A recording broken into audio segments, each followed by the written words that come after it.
আসসালামু আলাইকুম রহমতুল্লাহি ওবরকাতুহ। সম্মানিত দর্শক, বাংলাদেশের সদ্য সাবেক প্রধানমন্ত্রী শেখ হাসিনা এখন ভারতে আছেন। কেউ বলছেন তিনি পালিয়ে গেছেন, কেউ বলছেন তিনি অবস্থার প্রেক্ষাপটে বাংলাদেশ থেকে চলে যেতে বাধ্য হয়েছেন, কেউ বলছেন তাকে ভারত নিয়ে গিয়েছে, কেউ বলছেন তাকে নিরাপদ আশ্রয়ের জন্য ভারতে সাময়িকভাবে পাঠানো হয়েছে।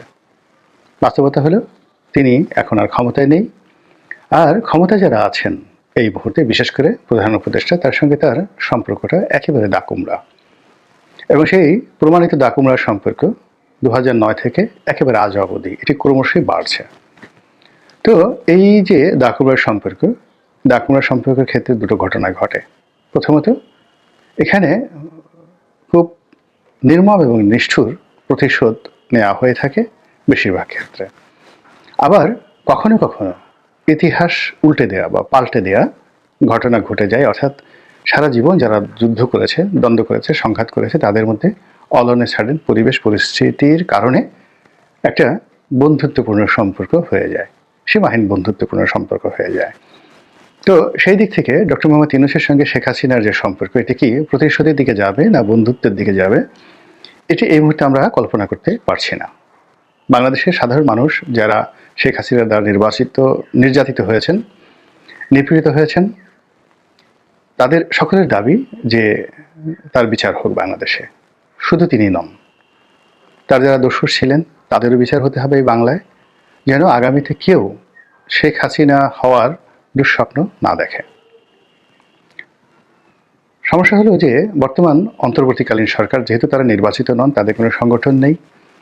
শেখ হাসিনার মতো একজন রাজনীতিবিদ 15 বছর যিনি ক্ষমতায় ছিলেন এবং এখনো পর্যন্ত বাংলাদেশের বৃহত্তম দলটি, যাদের প্রায় 35% জনসমর্থন রয়েছে এবং যাদের হাতে এখনো পর্যন্ত আমলাতন্ত্র, সামরিক আমলাতন্ত্র এবং বেসামরিক আমলাতন্ত্র, জুডিশিয়ারি এবং অর্থনীতির একটা বিরাট অংশ তারা নিয়ন্ত্রণ করে চলেছে। তো কাজেই তাকে নিয়ে যে কোনো সময় খেলাধুলা করা, এটা অনেকটা গোকরা সাপ নিয়ে খেলাধুলা করার মতোই ভয়ঙ্কর। তো যেটা বলছিলাম যে শেখ হাসিনা যখন ভারতে গেলেন, এখন তাকে ইমিডিয়েটলি ফেরত আনতে হবে, এটা জনগণের দাবি। তো জনগণের দাবি অনুযায়ী সবসময় নেতারা চলতে পারে না, আর চলা উচিত নয়। নেতাদের সফলতা সেখানেই তারা এককভাবে কোনো সিদ্ধান্ত নেন নিজেদের মতো করে, আর জনগণকে কনভিন্স করে হোক, বাধ্য করে হোক, সেই তাদের যে সিদ্ধান্ত এবং তাদের যে কর্মকাণ্ড, সেই কর্মকাণ্ডের ব্যাপারে জনগণের ম্যান্ডেট তারা নিয়ে নেয়। এবং এটার মধ্যেই কিন্তু যাকে বলা হয় নেতার নেতৃত্বের গুণাবলী নির্ভর করে। তো ডক্টর মোহাম্মদ ইউনূসের প্রতি যে জনগণের আশা ছিল, আকাঙ্ক্ষা ছিল, চাপ ছিল শেখ হাসিনাকে ফেরত আনার ব্যাপারে, তিনি সেটা অতি সুকৌশলে এটি বলতে গেলে লিঙ্গারিং করেছেন, দীর্ঘমেয়াদে এটাকে ঠেলে দিয়েছেন। কিন্তু সেই সব জল্পনা কল্পনা বাদ দিয়ে একেবারে সাম্প্রতিক যে টাটকা খবর, সে টাটকা খবর হলো বাংলাদেশের পক্ষ থেকে কূটনীতির ভাষায় ভার্বাল নোটিশ পাঠানো হয়েছে শেখ হাসিনাকে বাংলাদেশে পাঠানোর জন্য। এখন বাংলাদেশের সঙ্গে ভারতের যে বন্দি বিনিময় চুক্তি রয়েছে, সেই চুক্তির বেশিরভাগ ধারা অনুযায়ী শেখ হাসিনাকে বাংলাদেশে পাঠাতে ভারত বাধ্য, আর ভারত ইচ্ছে করলে নাও পাঠাতে পারেন। সেক্ষেত্রে তাদের এই চুক্তির অনেকগুলো ধারা রয়েছে, যে ধারাতে তারা বাংলাদেশে তাকে পাঠাবেন না, তারা জিদ ধরতে পারেন। প্রথমত, শেখ হাসিনা যদি বলেন যে বাংলাদেশে তার বিচার ন্যায্যতার সঙ্গে হবে না, রাজনৈতিক মদতপুষ্ট বিচার হবে।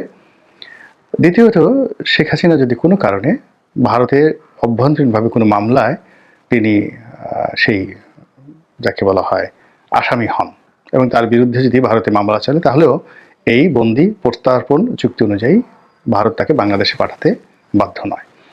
ঘটনা যাই হোক না কেন, এই যে বাংলাদেশ হঠাৎ করে শেখ হাসিনাকে যে ফেরত পাঠানোর ব্যাপারে যে ডিপ্লোম্যাটিক ভার্বাল নোটিশ পাঠালো, এটা কেন, কি কারণে?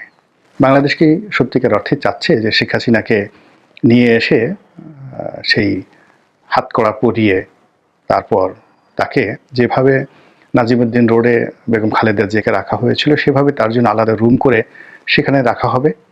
অথবা 111-এর সময় তাকে যেভাবে সংসদ ভবনের মধ্যে একটা রুম সাজিয়ে রাখা হয়েছিল, তাকে এবং বেগম জিয়াকে ঠিক একইভাবে শেখ হাসিনাকে রাখা হবে এবং তাকে নিয়মিতভাবে কোর্টে হাজির হতে হবে।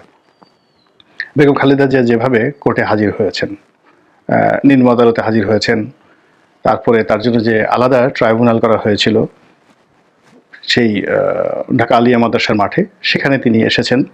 তো এরকমভাবে কি শেখ হাসিনার সঙ্গে করা হবে?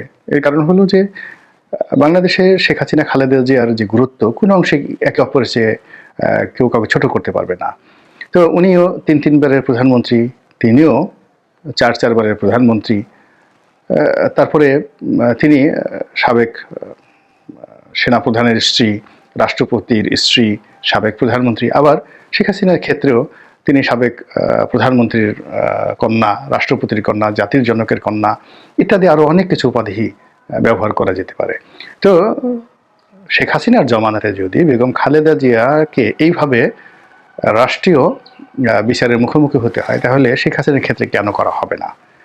এই বিষয়গুলো যদি তাকে আনা হয়, বিচারের মুখোমুখি করা হয়, আমার কাছে মনে হচ্ছে না যে এটা নিয়ে সরকারকে খুব বেশি বিব্রতকর পরিস্থিতিতে পড়তে হবে।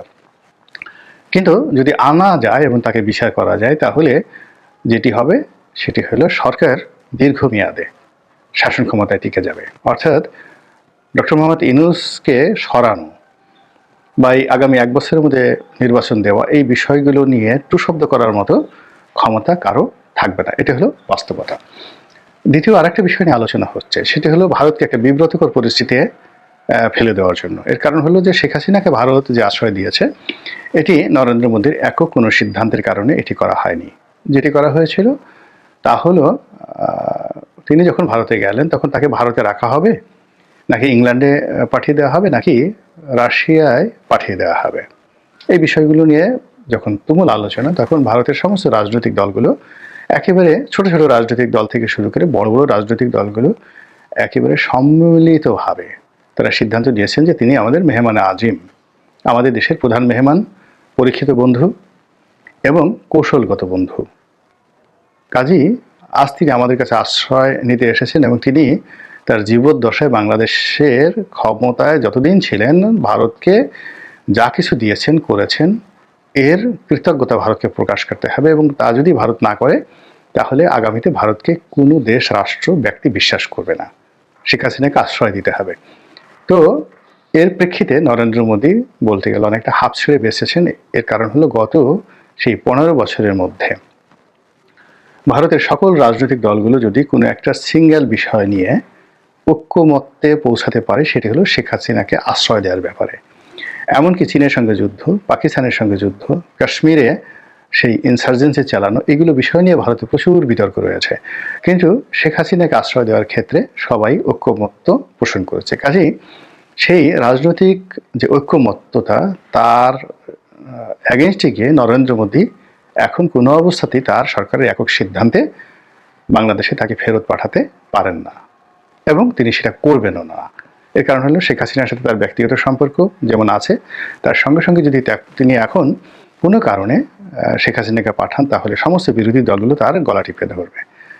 তো এরকম একটা অবস্থা চলছে। আর আরেকটি পক্ষ, বিশেষ করে ভারতের যারা রাজনৈতিক বিশ্লেষক রয়েছেন, তারা বলার চেষ্টা করছেন যে মিস্টার জো বাইডেন, যার সঙ্গে মূলত ডক্টর মোহাম্মদ ইউনূসের খুবই ভালো সম্পর্ক এবং শেখ হাসিনার একেবারে দাকুমড়া সম্পর্ক, এবং জো বাইডেন প্রশাসনের সঙ্গে নরেন্দ্র মোদীর প্রশাসনেরও খারাপ সম্পর্ক। তো কাজেই একেবারে শেষ মুহূর্তে আগামী জানুয়ারি মাসের 20 তারিখে যেহেতু জো বাইডেনের বিদায়, নতুন সরকার আসবে, কাজেই ডোনাল্ড ট্রাম্প আসার পরে পরিস্থিতি যেন শেখ হাসিনার অনুকূলে না যায়, ভারতের অনুকূলে না যায়, এজন্য জো বাইডেন একেবারে শেষ মুহূর্তে এসে ইউনূস সরকারকে প্রভোগ করেছে যে শেখ হাসিনাকে ফেরত আনার জন্য আপনি চিঠি দেন। এবং সেই চিঠির প্রেক্ষিতে মার্কিন যুক্তরাষ্ট্র আবার ভারতকে একটা চাপ দেবে। এর কারণ হলো এখন ভারতকে জো বাইডেন যত বেশি চাপের মধ্যে রাখতে পারবে, তার এই যে কদিন ক্ষমতা আছে, এর প্রতিটি ক্ষণ, প্রতিটি ঘন্টা, প্রতিটি সেকেন্ড তিনি যদি অত্যন্ত শক্তিশালীভাবে ব্যবহার করে এই কাজগুলো করতে পারেন, তাহলে কি হচ্ছে, আগামী যে নির্বাচন, সেই নির্বাচনে ডেমোক্র্যাট যে প্রার্থী হবেন তার জন্য এটা অনেকটা সহজ হয়ে যাবে জনগণের সমর্থন পাওয়ার ক্ষেত্রে। সেখানে ভারত একটা ফ্যাক্টর, যেহেতু ডোনাল্ড ট্রাম্প প্রো ইন্ডিয়ান।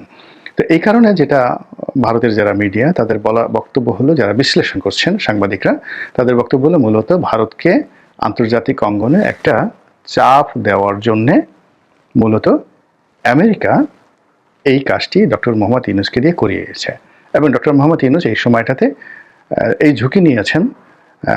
এটা তার জন্য খুবই বড় ঝুঁকি।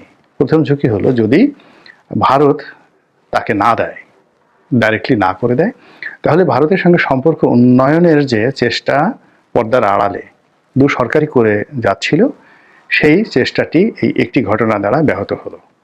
এটি তার পক্ষে সামাল দেওয়া কঠিন হয়ে যাবে। দ্বিতীয় যে ঘটনাটি, সেই ঘটনাটি হলো যদি শেখ হাসিনাকে আসলে ভারত দিয়েই দেয়, বাংলাদেশে পাঠিয়ে দেয়, তাহলে পুরো পরিস্থিতি কি ডক্টর মোহাম্মদ ইউনূস সামাল দিতে পারবেন? এর কারণ হলো উনি বাংলাদেশে আসার সঙ্গে সঙ্গে যে একটা পরিবেশ এবং পরিস্থিতি তৈরি হবে, সেই পরিস্থিতির 1 নম্বর সমীকরণ হলো বিএনপি এবং আওয়ামী লীগ একদিকে এসে যাবে। এবং শেখ হাসিনাকে যেহেতু গ্রেপ্তার করা হয়েছে, কাজেই সরকারের সাহস নিয়ে, শক্তি নিয়ে বিএনপির যে আতঙ্ক, এটি আরও বাড়বে। এবং তারা মনে করবে যে আওয়ামী লীগকে যে জালে ফেলা হয়েছে, 1/11-এর মতো ঠিক একই জালে বিএনপিকেও ফেলা হবে। কাজেই তারেক রহমানের দেশে ফিরে আসা, বেগম জিয়ার বিদেশে যাওয়া অথবা বাংলাদেশে থাকা, পুরো প্রক্রিয়াটি তাদের জন্য বুমেরাং হয়ে পড়বে।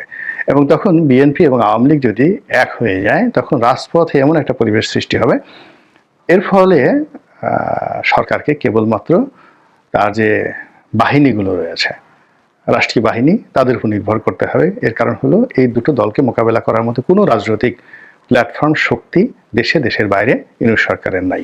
কাজেই শেখ হাসিনার এই যে বিষয়টি নিয়ে যা কিছু হচ্ছে, এটা যে কেবলই মাত্র বাতচিত, খেলাধুলা তা নয়, এর পেছনে দীর্ঘমেয়াদে অনেকগুলো চক্রান্ত রয়েছে, এর অনেকগুলো দীর্ঘমেয়াদে ফলাফল রয়েছে। এবং এর ফলে আমাদের আগামী দিনের রাজনীতির অনেক বিষয় নির্ভর করছে, বা এর মাধ্যমে অনেকগুলো বিষয় মীমাংসিত হবে বা অমীমাংসিত থেকে যাবে। আল্লাহ আমাদের সবাইকে হেদায়েত দান করুন এবং হেফাজত করুন। আসসালামু আলাইকুম ওয়া রাহমাতুল্লাহি ওয়া বারাকাতুহু।